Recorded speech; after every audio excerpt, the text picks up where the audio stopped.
Hey guys, Andy here from Mediocre Hobbies, bringing you an Age of Sigmar painting tutorial. Games Workshop very kindly sent me out a copy of the new Sons of Behemoth Battletome book. I've yet to really sink my teeth into it. As of recording this, it arrived about 45 minutes ago. But earlier in the month, they did in fact send me one of the beautiful new King Brodd models to get painted up for you guys on the channel, and that's what I'm here to do today. So this video, I'm going to show you guys how to paint up a huge giant with very little difficulty. We're going to use some contrast, some dry brushes, and a few very small select layers to get what I consider to be a really nice result. This is not my first foray into giants.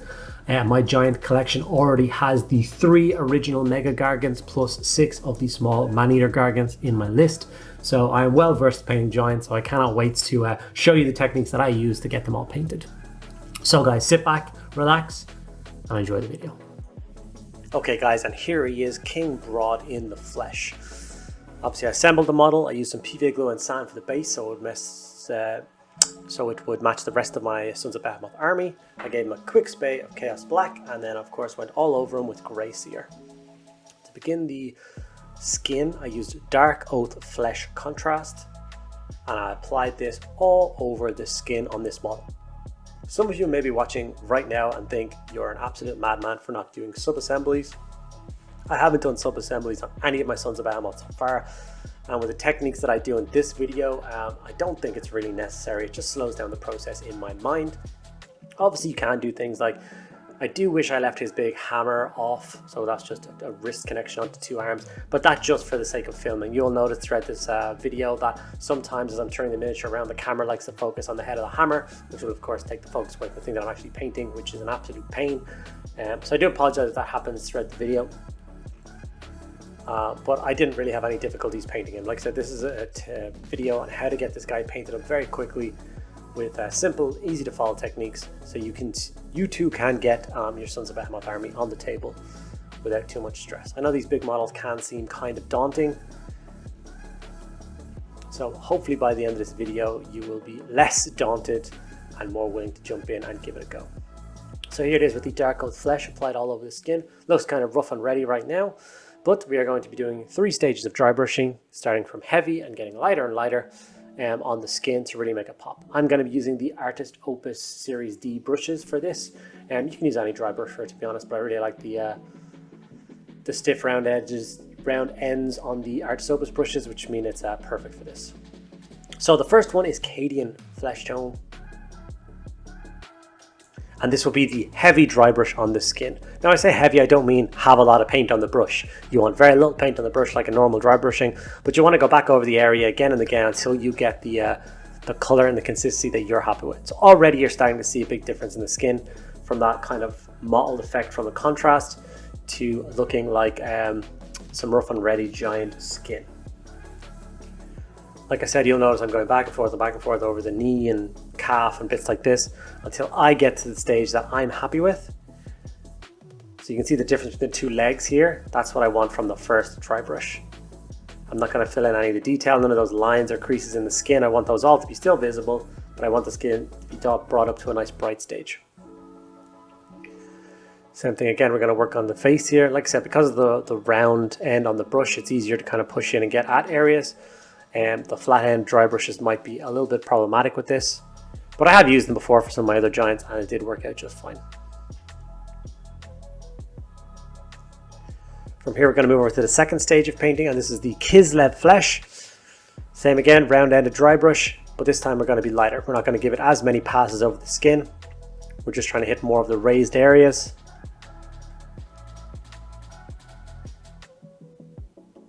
Like I said, because this model is so big, people will be paying attention to things like skin and all the other little details, so spending a bit of extra time on this guy will make all the difference. And remember, if you're playing a Sons of Behemoth army and you like the larger giants, 4 giants is an entire army. So 4 big models makes up your 2000 point force, so putting a bit of time into 4 models is, I suppose, is worth it if you don't have anything else to do. Once again, getting in at that face, much lighter dry brush than the first. Just catching those raised cheekbones, nose, that kind of bits.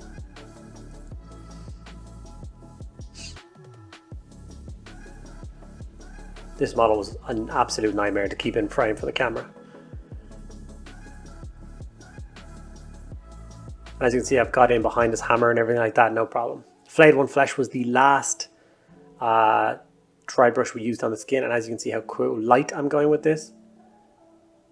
Nothing crazy. I just want to catch the very, very raised edges. This will be an extremely light stage. Now, of course, with the skin now being finished, it's time to start layering up all the other details on top of the skin. So we're going to dress the model, all the wooden parts, all of the cloth, shields, all the trophies. But throughout that whole process, you will see this beautiful effect skin showing through, and it will make all the difference. Cybgore Brown is what I decided to use as the base coat for all of the ropes, straps, and all the bits and pieces, keeping the kit on the giant. So even the sandals, there's lots of these like ropes and bits and pieces, like hold on his kind of gut plate stuff around his arms, holding on his trinkets. Very quick and easy step, but it will take a little bit of time because there is so many ropes and bits and pieces to do on him. But I'm deciding to do this now as we're going to move on to a brighter stage later on, and I don't want to get that where I don't want it. Basically, I need to be careful with the Cybgore Brown. I don't need to be as careful with the next stage. So yeah.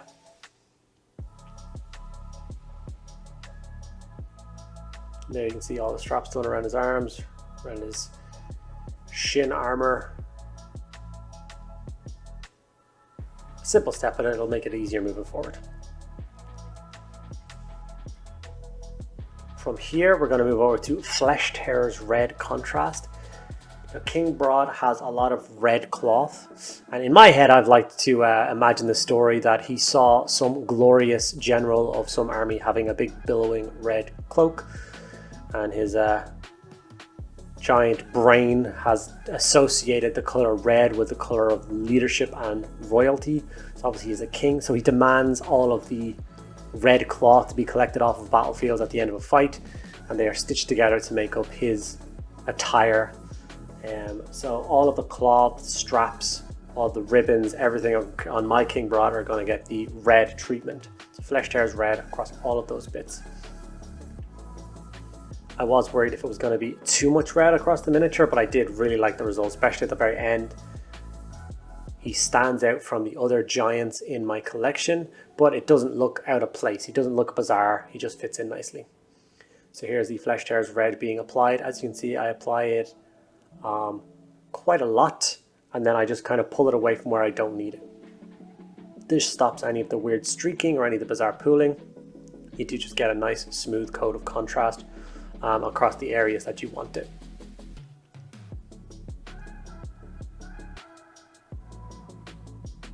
Trying to avoid tearing the paint by having too thin a coat on the brush or being dragged across the surface of the model.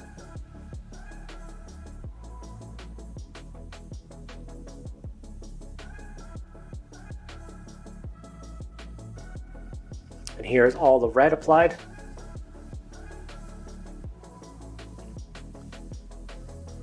Already the dressing of the ogre is starting to come together, and I'm starting to love where it's going. Aggaros Dunes was used for, this is kind of like an ash tree, seeing like the white bark with the kind of, I don't know what under the bark is called, the actual tree, is a little bit lighter. So Aggaros Dunes was used where all of the bark was split and you could see the actual trunk of the tree underneath. Once again, a very quick step. Now there's some bizarre kind of sea creature parts on this miniature, so we're going to use Kroxigor Scales for the turtle shell on his stomach. There's a tentacle hanging off his back, which I think is a snack for later, and then he has a bit of like scaled armor wrapped around one of his wrists, so I'm just going to use Kroxigor Scale as the color of choice for all of those. I'm not going to make them any focal points, I'm not going to go crazy. I just need these parts to be painted, colored in, not match the rest of it because they are such bizarre pieces compared to the normal ogre, but without jumping out and distracting you from the actual piece. Gore Grunter Fur was used for all of the kind of fur on the miniature, so obviously he's got a huge big pelt across his back. I have no idea what he killed for that pelt, probably an ogre stonehorn or something. But yeah, we're going to give Gorgrunt of Fur a coat all over, plus any of like the wood planks that make up his right hand bracer, and any other bits and pieces like that. There's a bit of a pelt around his left wrist as well.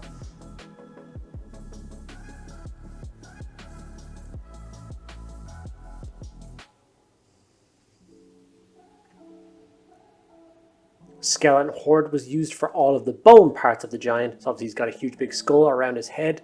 I guess that's his kind of crown of office. And then he has the two big huge tusks coming down over his shoulder. So they got done with Skeleton Horde as well. And then you got to look around the miniature for any more grisly trophies hanging off of belts or in his fur or anything like that. So there's going to be skulls and bones basically all over the place. So make sure that they also get a quick coat of Skeleton Horde at this stage. It's like a game of Where's Wally on a model like this. There's so many parts around, and it's your job to go and find them all.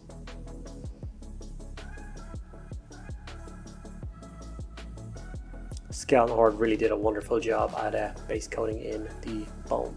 Soulblight Grey Shade is what I decided to give the tree trunk that ashy look. So I went over with a thin coat of this all over the already kind of shaded with the grey Seer color.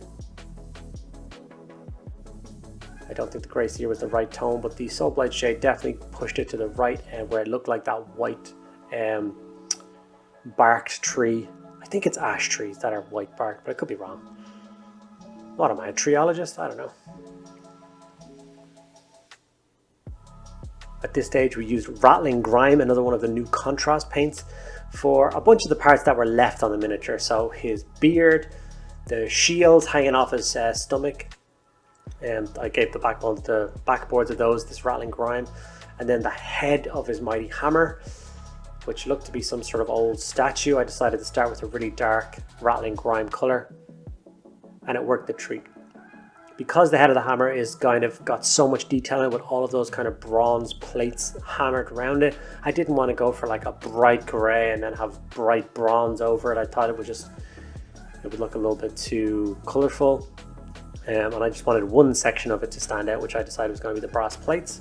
So I used the Rattling Grime as just the kind of background parts.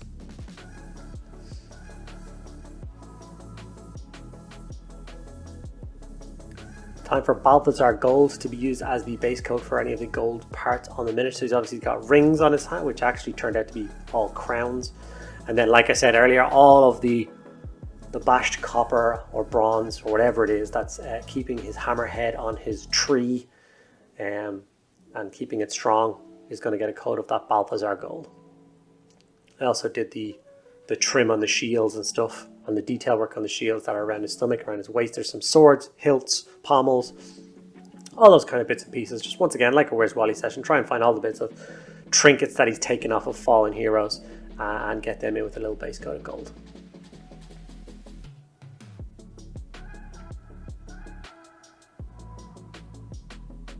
Time for some Iron Hand Steel to base coat in the remaining parts of the miniature that are silver. So the blade of this broken old sword, and then to be honest, there's not a lot of other pieces that make up silver. He's got some chainmail and a leftover mace or a censer from some holy man hanging off his belt, and then he's got like a horseshoe on one of his biceps and stuff like that. But with that done, we wait for those parts to dry, and we finally have all of our base coats applied to our giant. It did take a couple hours to get this all done, but I do really like the result. Now it's time to wash the miniature. We're not going to do the skin. Like I said, the skin is finished. So Seraphim Sepia will be applied to every single part of the miniature that isn't skin. And that will work a treat over any of the reds, any of the browns, silvers, coppers, Rattling Grime, Soulblight Grey, anything. It will look beautiful over absolutely every part of this miniature, and will protect the contrast and be a really nice part to dry brush up from.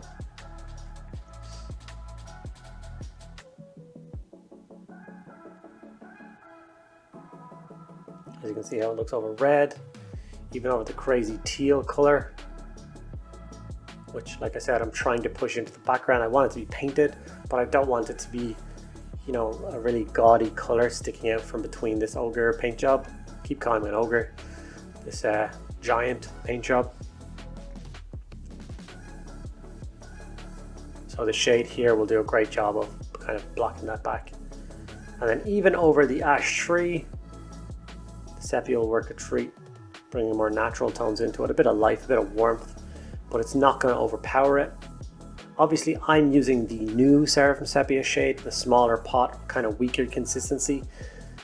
I don't like it more than the old one, but what's the point in doing a video now showing you guys how to paint something and using the old Contra or the old shade paint that you can no longer get your hands on? So I'll be only working with new shades moving forward.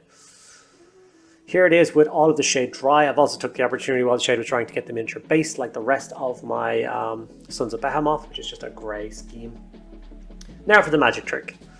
Flayed One Flesh is going to be used to dry brush a lot of this mono. All of the fur, all of the red, all of the ropes, all of the bone.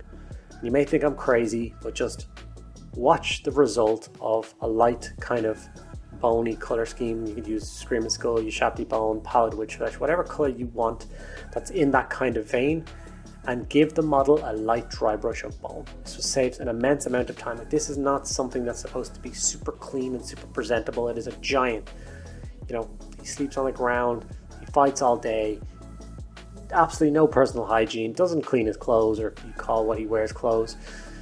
So you don't want him to look fresh and neat and tidy. I want him to look, you know, haggard, I think is the correct word. So as you can see, the great result it does over those bone. Look at that wrist piece there. There's red, bone and silver, and that dry brush has brightened all of them. They look spectacular. And that only took a couple of seconds. Look at it. I don't know about you, but I'm super happy with how that wrist piece looks. So I'm going to continue on doing the Pallid Witch dry brush across, the Flayed One Flesh dry brush across everything. So you can see even the fur looks great. I'm going to show it to you over the red here. It just catches the edges. We're doing really light dry brush. Anything that's raised, it actually also catches all of the stitching, which works a treat as well. It just looks like old, kind of really worn in leather.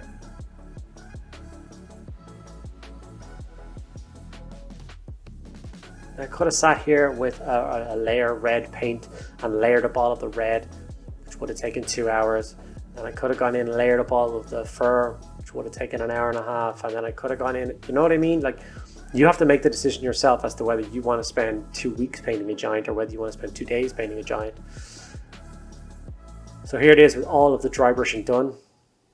I'm super pleased with the result. Are you? I'd really like to know in the comments now. Take your time and tell me if you think that dry brush worked, whether you're happy with the result, whether you would take the time to stop and then layer up everything individually.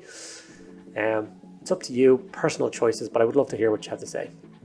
Retributor Armor Gold was used to highlight any of the gold parts on the miniature except for the bronze bit around the hammer head. I want that to be kind of bronzy, so I didn't touch that with the gold.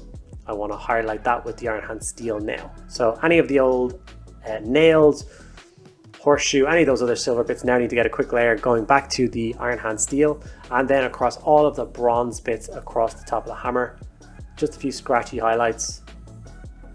Any of the raised bits, put a bit of life into it. You can see the Rattling Grime that's after being hit by that dry brush now for the hammer head. It just looks like old stone. It works a treat. I mean, as a piece, that like freeze frame there, I think the hammerhead looks fantastic right now.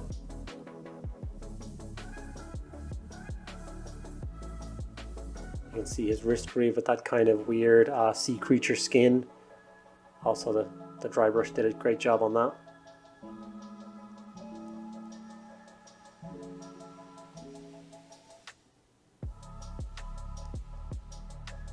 But we can't escape a bit of layering. So Ushabti Bone was then used to layer up all of his nails. So obviously his little toes are on show and his fingernails are on show. They're all ragged.